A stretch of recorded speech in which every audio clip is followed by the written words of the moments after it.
बिस्मिल्लाहिर्रहमानिर्रहीम। Dear students, अस्सलाम वालेकुम। आज हम 10th क्लास के मैथमेटिक्स के पहले चैप्टर को डिस्कस करेंगे। पहले चैप्टर की एक्सरसाइज 1.1 जो कि क्वाड्रेटिक इक्वेशन के मतलब है, उसके मतलब हम बात करेंगे। आज हमारा ये लेक्चर नंबर 1 होगा, chapter number 1 exercise 1.1 and mathematics class 10th। सबसे पहले है जी जो डेफिनेशन दी गई है quadratic equation. What is quadratic equation? ये एग्ज़ाम में एक शार्ट क्वेश्चन के तौर पर 2 नंबर का शार्ट क्वेश्चन भी पूछ लिया जाता है कि जी क्वाड्रेटिक इक्वेशन क्या है। क्वाड्रेटिक इक्वेशन, इसका ओरिजिन क्या है? लफ्ज़ क्वाड्रेटिक कहाँ से आया, पहले थोड़ा सा इस बारे में देख लेते हैं। ये एक लैटिन वर्ड क्वाड्रेटम, ये लफ्ज़ क्वाड्रेटिक लफ्ज़ जो है क्वाड्रेटम से निकला है, जिसका मीनिंग है लातीनी ज़बान में स्क्वायर यानी पावर 2। क्या हो जाए जिसकी पावर 2? मिसाल के तौर पर हम x लिखते हैं, अगर x की जो है पावर हम 2 डाल देते हैं यानी स्क्वायर डाल देते हैं, लातीनी ज़बान में से क्वाड्रेटम बोलते हैं। चूँकि इस इक्वेशन में स्क्वायर इन्वॉल्व होता है, इसलिए इसका नाम क्वाड्रेटिक इक्वेशन रखा गया। प्रॉपर डेफिनेशन पे आते हैं जी। An equation which contains square, an equation which contain squares of unknown quantity but no higher power is called quadratic equation. वही बात दोबारा देखें ज़रा, इसको एक्सप्लेन करते हैं। एन इक्वेशन ऐसी इक्वेशन विच कंटेन जिसमें हो स्क्वायर यानी पावर 2 किसकी? Of unknown variable. वेरिएबल्स क्या होते हैं? जैसे हमारे पास ये एक इक्वेशन है, एक्स स्क्वायर है, एक्स है, किसी भी इक्वेशन में एक्स वाई जी जो हम लिख लेते हैं, सपोज हम एक्स वाई जी, ये हमारे वेरिएबल्स कहलाते हैं, यानी कि वैल्यूज़ चेंज होती रहती है क्वांटिटी। बट यहाँ एक कंडीशन लगाई है जिसने, क्वाड्रेटिक इक्वेशन में एक कंडीशन है, नो हायर पावर। किससे हायर पावर? यानी स्क्वायर, यानी एक्स स्क्वायर हो उससे अगर हम पावर एक्स क्यूब डाल देते हैं या इस तरह हम कोई इक्वेशन लिख देते हैं, तो this equation is not called quadratic equation because power जो उस कंडीशन को डिसफॉलो कर लिया हमने, पावर स्क्वायर से हायर हो गई, तो हायर पावर नहीं होनी चाहिए, इस कॉल्ड क्वाड्रेटिक इक्वेशन। अब इसकी स्टैंडर्ड फॉर्म क्या है जी, इस पर बात कर लेते हैं जी। आगे जब हम एक्सरसाइज सॉल्व करेंगे तो वहाँ हमें कुछ क्वेश्चन दिए गए होंगे, कहेगा कि जिसको स्टैंडर्ड फॉर्म में लिखें, A X square plus B X plus C is equal to 0। ये एक क्वाड्रेटिक इक्वेशन की स्टैंडर्ड फॉर्म है। इसमें ये जो कोफिशेंट्स हैं, एक्स स्क्वायर का जो कोफिशेंट है, एक्स का जो कोफिशेंट है, या जो सी है, हम यहाँ लिख सकते हैं कि वेयर ये ए बी एंड सी जो हैं ये रियल नंबर्स हैं। ये क्या हैं जी? रियल नंबर्स हैं। अगर हम इसकी इक्वेशन की कोई एग्जांपल लिखें तो मैं यहाँ लिख सकता हूँ जी 3x square plus 5x plus 2 is equal to 0। देखें ये एक स्टैंडर्ड फॉर्म आ गई, 3x square plus 5x plus. अब इसमें हम देखेंगे जो हायर पावर कितनी है जी? स्क्वायर है, हायर से ज़्यादा यानी स्क्वायर से ज़्यादा नहीं है, इज इक्वल टू 0। इसी इक्वेशन को हम सेकेंड डिग्री इक्वेशन भी कहते हैं। जितनी पावर हो वही उसकी डिग्री कहलाती है। यहाँ पावर क्या है? 2 है, मैक्सिमम जो हाईएस्ट पावर है, इसलिए सेकेंड डिग्री इक्वेशन भी कहलाती है। आगे चलते हैं।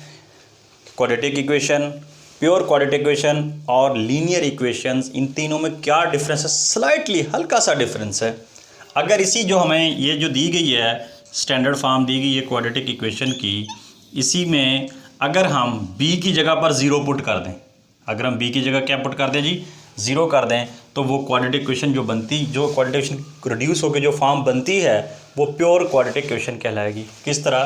पहले डेफिनेशन देख लेते हैं। कहता है if b is equal to 0। कौन से वाला b? वो जो क्वाड्रेटिक इक्वेशन की जो स्टैंडर्ड फॉर्म है, सपोज ये A X square plus B X plus C is equal to 0, ये इक्वेशन है ना।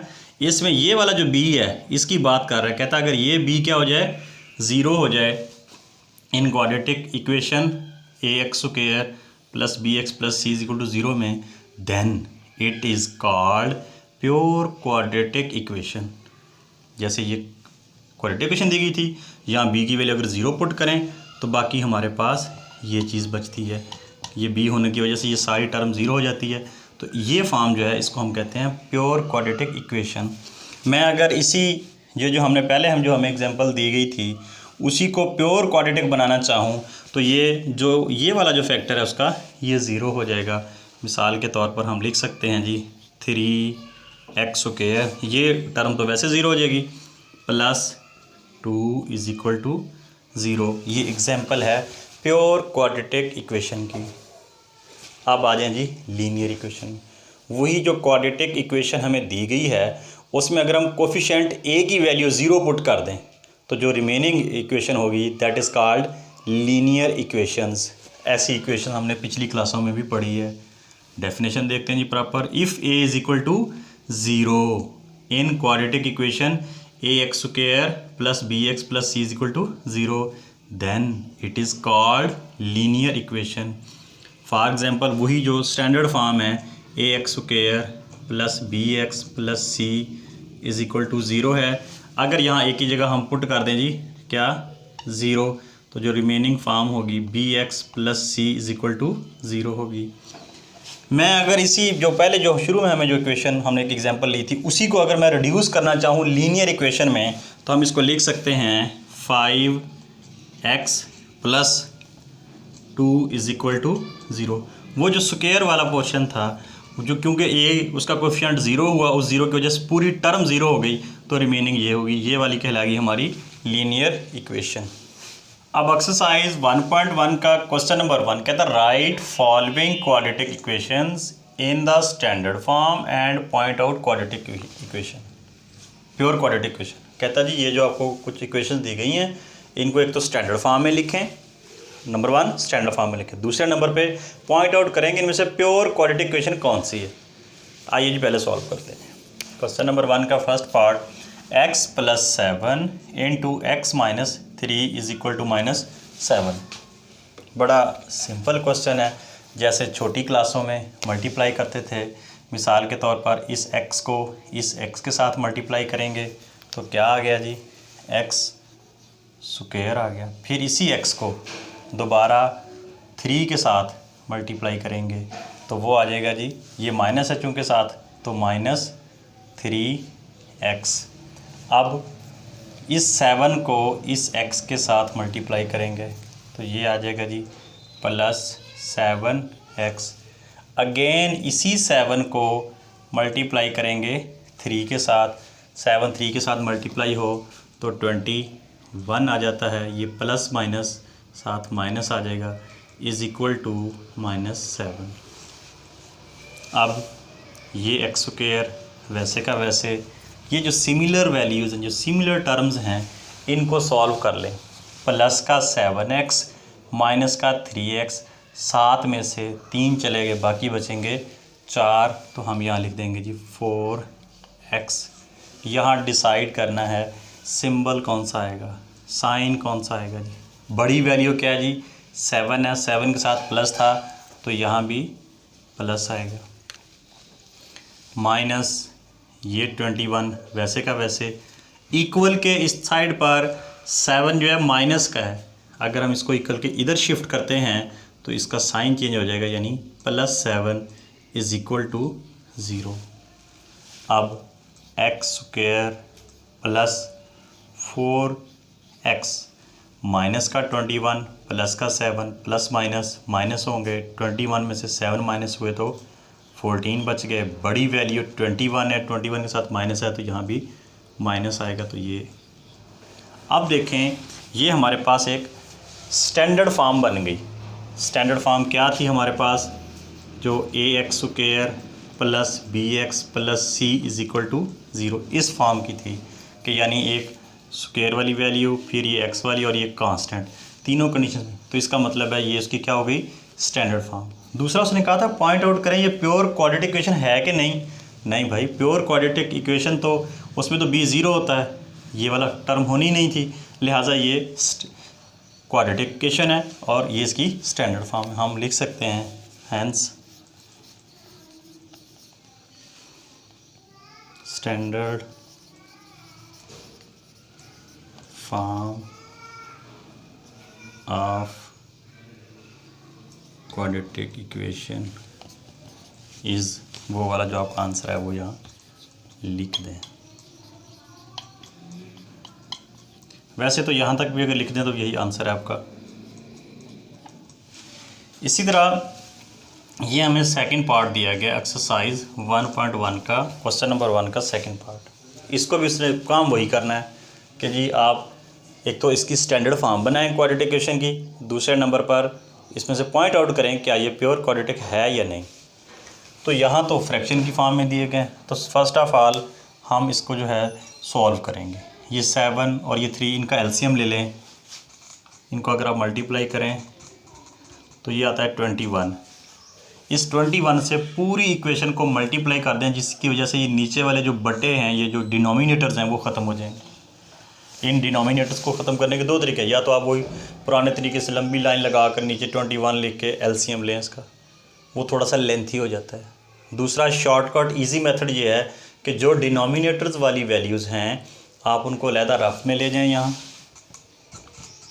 उनको मल्टीप्लाई करें, 21 आ गया। पूरी इक्वेशन को 21 से मल्टीप्लाई कर दें। देखते हैं जी, हम यहाँ x² प्लस 4/3 माइनस, मैं आपको समझाने के लिए ज़रा दूसरे कलर की पेंसिल इस्तेमाल करूँगा। ये देखें जी, हमने कहा कि जी हमने 21 से मल्टीप्लाई, यहाँ लिख दें मल्टीप्लाइंग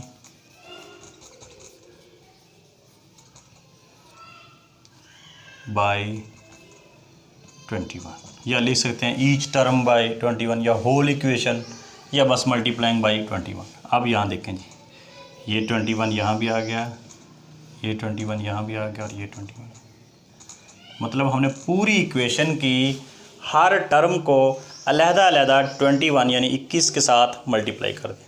अब अगर कटता है तो काटें, मतलब 7 3 21 होता है, 7 3 21 होता है। अब ये 7, अच्छा बाज़ औक़ात बच्चे यहाँ जब कटिंग करने के बाद 7 को इस x² के साथ लिख देते हैं, 4 के साथ मल्टीप्लाई करना भूल जाते हैं। आप एक भाई ब्रैकेट लगा लें पहले, ऐसे कोई नहीं, अगर एक स्टेप ही बढ़ जाएगा ना तो कम से कम गलती का चांस नहीं होगा।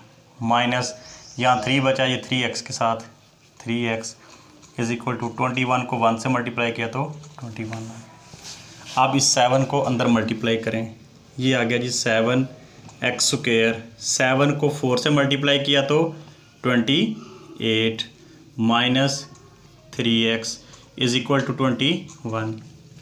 अब इसको ज़रा अरेंज करें, 7x² माइनस 3x, ये वाला प्लस 28। अब देखें ये इधर जो है इक्वल के इस साइड पर प्लस 21 है, जब इक्वल के दूसरी साइड पर शिफ्ट होगा तो इसका साइन चेंज हो जाएगा, पॉजिटिव है तो क्या हो जाएगा, नेगेटिव हो जाएगा। तो ये नेगेटिव यानी minus 21 is equal to 0। 7x², ये माइनस 3x जो है वैसे का वैसे। अब प्लस का 28 माइनस का 28 में से 21 को माइनस करें तो ये हमारे पास 7 आएगा। 28 और 21 में से बड़ी वैल्यू 28 है, उसके साथ प्लस है तो आपके इसके साथ भी प्लस आएगा, इज़ इक्वल टू 0।